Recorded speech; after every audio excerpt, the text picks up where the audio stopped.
সংগ্রামী সাথী ও বন্ধুগণ, আজকের এই বিশাল জনসমুদ্রে এখন বক্তব্য নিয়ে আসবেন যাদের রক্ত এবং সংগ্রাম বাংলাদেশকে স্বৈরশাসকের কবল থেকে এই জাতিকে, এই দেশকে উদ্ধার করেছে।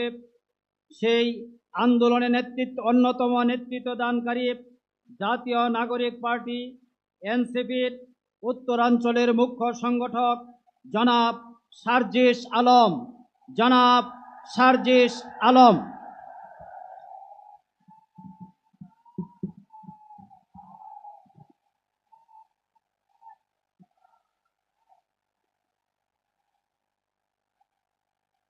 2024 সালের ছাত্র জনতার অভ্যুত্থান পরবর্তী এই নতুন বাংলাদেশে বাংলাদেশ জামায়াত ইসলামী কর্তৃক আয়োজিত আজকের এই জাতীয় সমাবেশে বাংলাদেশের ছাত্র জনতা, আমার অভ্যুত্থানের সহযোদ্ধা জাতীয় নেতৃবৃন্দ সকলকে জাতীয় নাগরিক পার্টি এনসিপির পক্ষ থেকে সশ্রদ্ধ সালাম। আসসালামু আলাইকুম ওয়া রাহমাতুল্লাহ। সংগ্রামী সহযোদ্ধারা,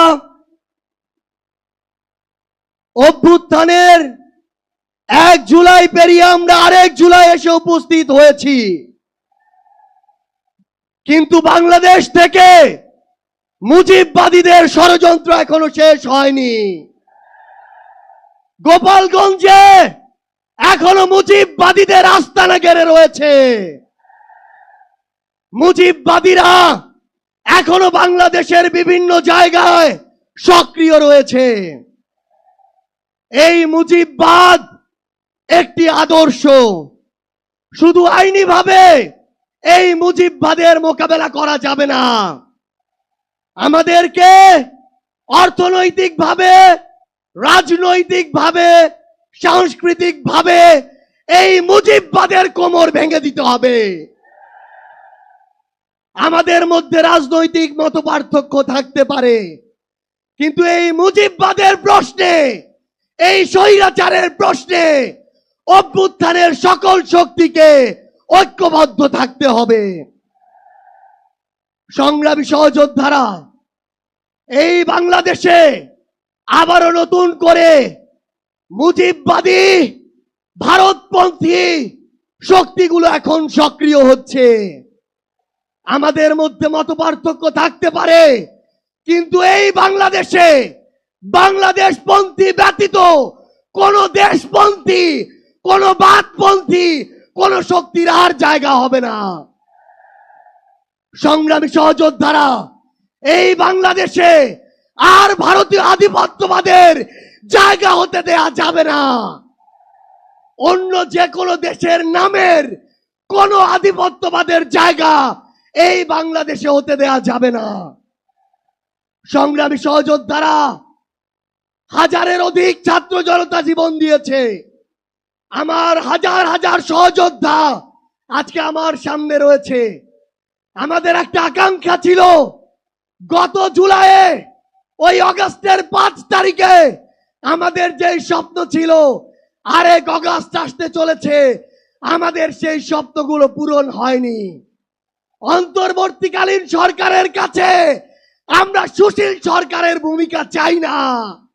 আমরা তাদেরকে অভ্যুত্থান পরবর্তী সরকারের ভূমিকায় দেখতে চাই। আমরা স্পষ্ট করে বলতে চাই, অভ্যুত্থান পরবর্তী বাংলাদেশে আমাদের বিচার লাগবে।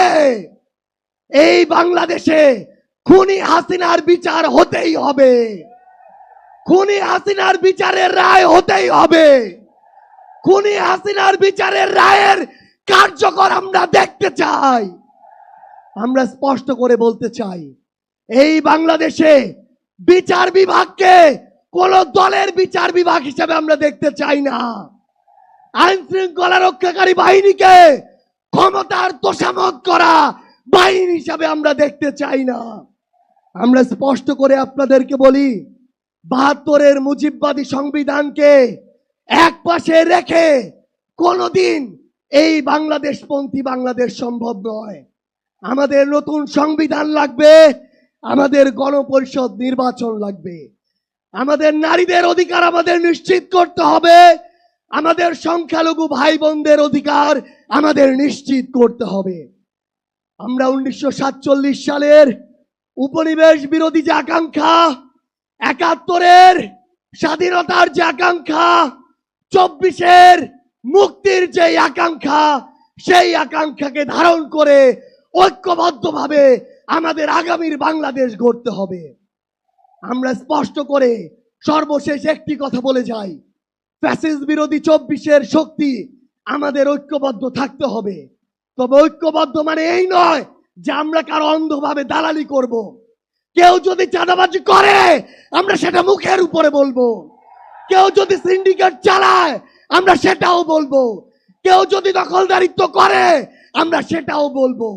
তবে আওয়ামী লীগের প্রশ্নে আমরা ঐক্যবদ্ধভাবে আমাদের লড়াই চালিয়ে যাব। সংগ্রামী সহযোদ্ধারা, রাজনীতিতে প্রতিদ্বন্দ্বিতা থাকবে, প্রতিযোগিতা থাকবে, কিন্তু রাজনীতির যে সৌন্দর্য, এই সৌন্দর্য যেন আমরা ধারণ করি, তাহলেই আগামীর বাংলাদেশ সামনের দিকে এগিয়ে যাবে। রাজনৈতিক প্রতিদ্বন্দ্বিতা যেন ব্যক্তি আক্রমণে কোনোদিন রূপ না নেয়। ইনশাআল্লাহ ফ্যাসিস্ট বিরোধী 24-এর শক্তি ঐক্যবদ্ধভাবে আমরা আগামীর বাংলাদেশ গড়ে তুলব। আপনাদের সাথে আমাদের আবারও দেখা হবে লড়াইয়ের রাজপথে অথবা বিজয়ে। ইনকিলাব জিন্দাবাদ।